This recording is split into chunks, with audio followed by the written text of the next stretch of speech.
तो आज हम लोग यहाँ पे बात करने वाले हैं अपने AKTU एग्जाम्स के मोस्ट इंपॉर्टेंट क्वेश्चंस के बारे में।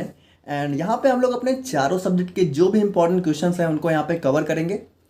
एंड देखो यहाँ पे इंपॉर्टेंट क्वेश्चंस को वैसे हम लोगों ने सेकंड चैनल पर भी ऑलरेडी अपलोड कर दिया था।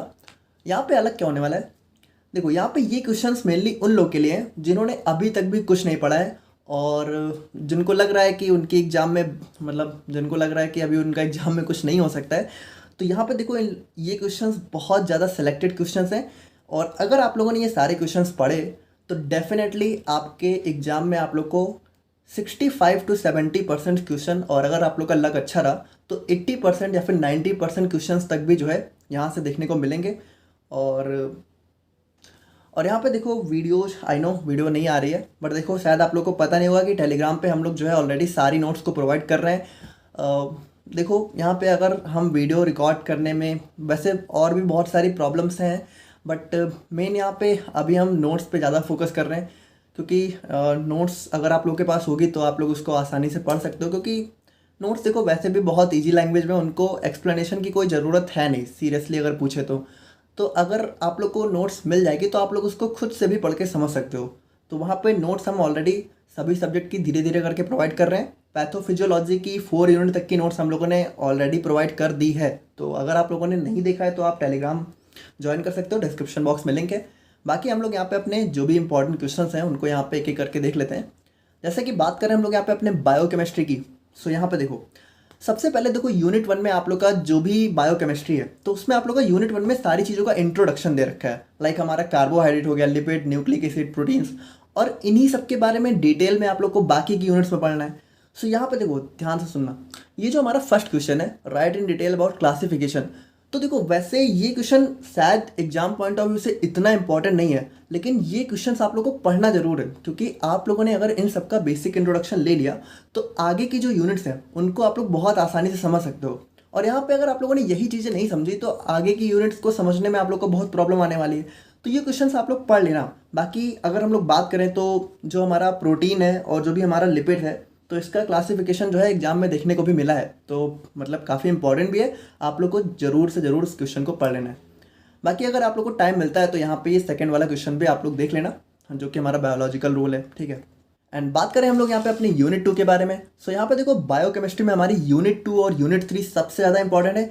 इसमें यहाँ पे हम लोगों ने बहुत ज़्यादा सिलेक्टेड क्वेश्चंस को सिलेक्ट किया है, तो इसको आप ज़रूर से ज़रूर पढ़ लेना। जैसे कि हमारा ग्लाइकोलिसिस पाथवे हो गया, इसको ज़रूर देख लेना। सिट्रिक एसिड आप लोग ज़रूर देख लेना। बायोलॉजिकल ऑक्सीडेशन ज़रूर देख लेना। बाकी जो हमारा ग्लाइकोजन मेटाबॉलिज्म पाथवे है तो अगर टाइम मिलेगा तो एक बार इसको भी देख लेना। बाकी स्टार्टिंग के 3 आप लोग को ज़रूर से ज़रूर देखने हैं। और यूनिट 3 देखो इसमें तो आप लोग को कोई क्वेश्चन नहीं छोड़ना है।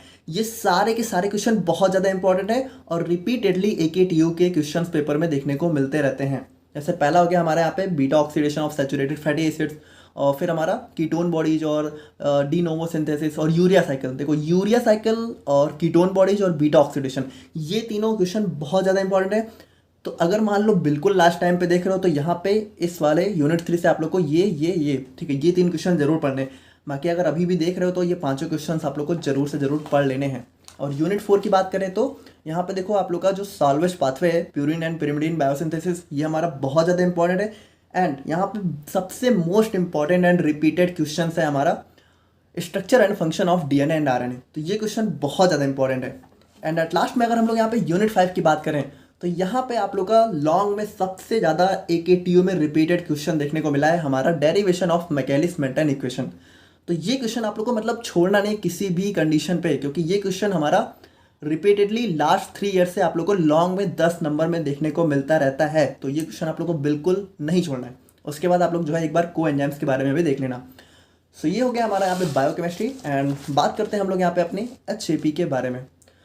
तो HAP के बारे में हम लोग बात करें तो यहाँ पे देखो सबसे इंपॉर्टेंट क्वेश्चन हमारा ब्रेन के ऊपर बन जाता है, ठीक है, जिसमें आप लोग को ब्रेन के डिफरेंट पार्ट्स को यहाँ पे एक्सप्लेन करना है। एंड उसके बाद अगर टाइम मिलता है तो आप लोग यहाँ पे स्पाइनल कॉर्ड को भी देख लेना। फिर हमारा मैकेनिज्म ऑफ न्यूरोह्यूमरल ट्रांसमिशन, तो ये क्वेश्चन हमारा कई बार देखने को मिला है, इसको भी जरूर देख लेना। एंड इसमें आप लोग को क्या लिखना है, इसमें आप लोग को साइनैप्स वाला जो हमारा टॉपिक है, ठीक है, जो हमारा लेक्चर है, बस वो सारी चीज़ें आप लोग को यहाँ पे इसमें लिखनी है। एंड यूनिट 2 की बात करें तो यहाँ पे वही है हमारा डाइजेस्टिव सिस्टम के डिफरेंट पार्ट्स को आप लोग को एक्सप्लेन करना है।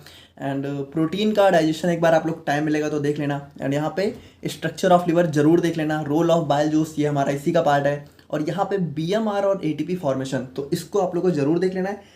एटीपी फॉर्मेशन में आप लोग को इलेक्ट्रॉन ट्रांसपोर्ट चेन और ऑक्सीडेटिव फॉस्फोराइलेशन, ठीक है, यही दोनों चीज़ें लिख के आनी है, तो उसमें आप लोग ज़्यादा कंफ्यूज मत होना। और यूनिट 3 की अगर हम लोग बात करें तो यहाँ पे आप लोग को जो है anatomy of respiration and mechanism of respiration, और उसके बाद यहाँ पे physiology of urine formation, and यहाँ पे सबसे इंपॉर्टेंट हमारा different parts and types of nephrons. ये क्वेश्चन तो हमारा कई बार देखने को मिला है, लगभग हर बार आता ही है। फिर हमारा ग्रॉस एनाटॉमी ऑफ लंग्स हो गया, तो इसको भी आप लोग जरूर देख लेना। एंड यूनिट 4 की बात करें तो हमारा एंडोक्राइन सिस्टम हो गया, हार्मोन्स हो गए, और फिर हमारा थायराइड हार्मोन्स हो गया, फिर पैनक्रियाज के हार्मोन्स हो गए। तो ये सारे क्वेश्चंस आप लोग को जरूर देख लेना है। एंड यूनिट 5, अब यहाँ पे देखो, अगर हम लोग मेनली AKTU क्वेश्चन पेपर की बात करें तो आप लोगों से जो है फीमेल रिप्रोडक्टिव सिस्टम के बारे में ज़्यादा पूछते हैं, बट आप लोग बिल्कुल अगर टाइम मिलेगा तो मेल को भी ज़रूर देख लेना, क्योंकि यहाँ पे दोनों ही इंपॉर्टेंट है, बट फीमेल बहुत ज़्यादा इंपॉर्टेंट है। तो अगर आप लोग बिल्कुल लास्ट टाइम पे देख रहे हो तो फीमेल वाला देखना, अगर थोड़ा सा टाइम पहले देख रहे हो तो मेल भी ज़रूर देख लेना। बाकी यहाँ पे सेकंड मोस्ट इंपॉर्टेंट क्वेश्चन हमारा मेंस्ट्रुएशन साइकिल या फिर फीमेल रिप्रोडक्टिव साइकिल, तो दोनों एक ही चीज़ें आप लोग यहाँ पे देख लेना। फिर हमारा जेनेटिक्स को भी डिफाइन करना है, तो ये सारे हमारे कुछ HSP के इंपॉर्टेंट क्वेश्चन हो गए। देखो यहाँ पे ये क्वेश्चंस आप लोग को जो है एग्जाम में आप मान के चल सकते हो कि 70% क्वेश्चंस आप लोग को यहाँ से जरूर देखने को मिलेंगे। बाकी आपके लक पे डिपेंड करता है, अगर अच्छा रहा तो 90% तक क्वेश्चंस भी आप लोग को यहीं से देखने को मिलेंगे। देखो यहाँ पे एक्चुअल में मेन बात क्या है कि अगर हम लोग बात करें 2021 की, तो वहाँ पे आप लोग का AKTU का ऑनलाइन एग्जाम हुआ था, तो क्वेश्चन पेपर वहाँ के हैं नहीं। तो हम लोगों ने क्वेश्चन पेपर कौन कौन से लिए, 19, 20, 22 और 23, तो यही 4 साल, मतलब हमें 19 तक जाना पड़ गया। तो वहाँ पे थोड़ा सा इसीलिए श्योरिटी नहीं है, बाकी आप लोग यहाँ पे देख सकते हो। पैथोफिजियोलॉजी की अगर हम लोग बात करें तो यहाँ पे हमारा आ जाता है causes and mechanism of cell injury, तो उसको आप लोग देख लेना। एंड सबसे इंपॉर्टेंट हमारा आप जो है होम्योस्टेसिस जरूर देख लेना, जो भी हमारे फीडबैक सिस्टम है पॉजिटिव एंड नेगेटिव, तो उसको जरूर देख लेना। फिर हमारा इन्फ्लामेशन बहुत इंपॉर्टेंट, वाउंड हीलिंग, ये सब सारे। देखो यहाँ पे कोई भी क्वेश्चन ऐसा नहीं है कि कम इंपॉर्टेंट ज़्यादा इंपॉर्टेंट, यहाँ पे हम लोगों ने बहुत सेलेक्टेड क्वेश्चन ही लिए हैं, तो ये सारे ही इंपॉर्टेंट हैं, इसको आप लोग को नहीं छोड़ना है इसमें से एक भी क्वेश्चन, ठीक है। क्योंकि अगर आप हमारा पुराना वाला वीडियो देखोगे तो हम लोगों ने काफ़ी क्वेश्चंस ऑलरेडी कट कर दिए हैं, तो इतना तो आप लोग को जरूर पढ़ना ही है। तो यूनिट 2 में हम लोग बात करें तो acute and chronic renal failure, फिर हमारा हाइपरटेंशन, अस्थमा, एथेरोस्क्लेरोसिस, तो ये सारी चीज़ें आप लोग देख लेना। फिर हमारा यूनिट 3 में डायबिटीज मेलाइटस, पार्किंसंस और पेप्टिक अल्सर बहुत इंपॉर्टेंट, और आयरन डिफिशियंसी और सिकल सेल एनीमिया, तो इसको भी देख लेना। फिर यूनिट 4 में हमारा सबसे इंपॉर्टेंट क्वेश्चन निकल के आ जाता है पैथोफिजियोलॉजी ऑफ कैंसर। तो यहाँ पे देखो, अगर बिल्कुल लास्ट टाइम पे देख रहे हो तो बस ये क्वेश्चन आप लोग को जरूर कर लेना है। एंड यूनिट 5 में आप लोग को एड्स और ट्यूबरकुलोसिस, और इसमें भी जो हमारा एड्स, तो ये बहुत ज़्यादा इंपॉर्टेंट है। तो एड्स और कैंसर, ये दोनों यहाँ पे बहुत ज़्यादा इंपॉर्टेंट क्वेश्चन बन जाते हैं।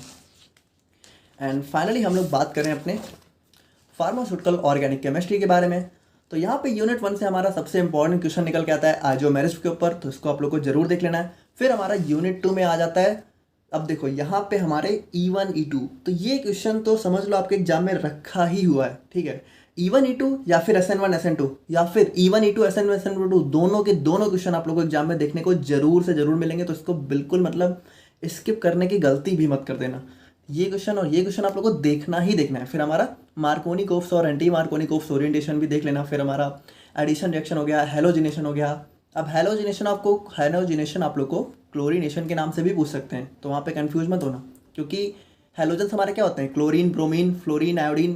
तो यहाँ पे हेलोजिनेशन हमारे सारे टाइप के हो सकते हैं, तो क्लोरीनेशन हमारे हेलोजिनेशन का एक टाइप है, तो उसी को तो हम लोगों ने डिस्कस किया है। तो चाहे हेलोजिनेशन है चाहे क्लोरीनेशन है, वही चीज़ें लिख के आनी है। फिर हमारा ओजोनोलाइसिस हो गया, डायल्सिल्टर रिएक्शन हो गया, तो ये सारी चीज़ें हमारी काफ़ी इंपॉर्टेंट हो जाती हैं। और यूनिट 3 में हमारा आ जाता है SN1 SN2, फिर various chemical test. And unit 4 में हमारा aldol and crossed aldol, Cannizzaro and crossed Cannizzaro, फिर हमारा benzoin and Perkin condensation. And finally unit 5 में हमारा आ जाता है acidity of carboxylic acid, aliphatic amines और इंडक्टिव इफेक्ट। सो ये थे हमारे यहाँ पे AKTU के मोस्ट इंपॉर्टेंट क्वेश्चंस। और देखो जितने भी नोट्स है और प्रीवियस ईयर क्वेश्चन पेपर्स भी आप लोग को हम टेलीग्राम पे प्रोवाइड करवा देंगे, तो अगर टेलीग्राम नहीं ज्वाइन किया तो डिस्क्रिप्शन बॉक्स में लिंक है, वहाँ से ज्वाइन कर लेना। एंड अगर मान लो बाई चांस आप लोग टेलीग्राम यूज़ नहीं करते हो तो अपने यार आप लोग का कोई फ्रेंड तो होगा ही जो यूज़ करता होगा, तो उससे बोल देना यार कि आप नोट्स डाउनलोड करके मुझे सेंड कर दो। तो मिलते हैं नेक्स्ट वीडियो में। Thank you so much.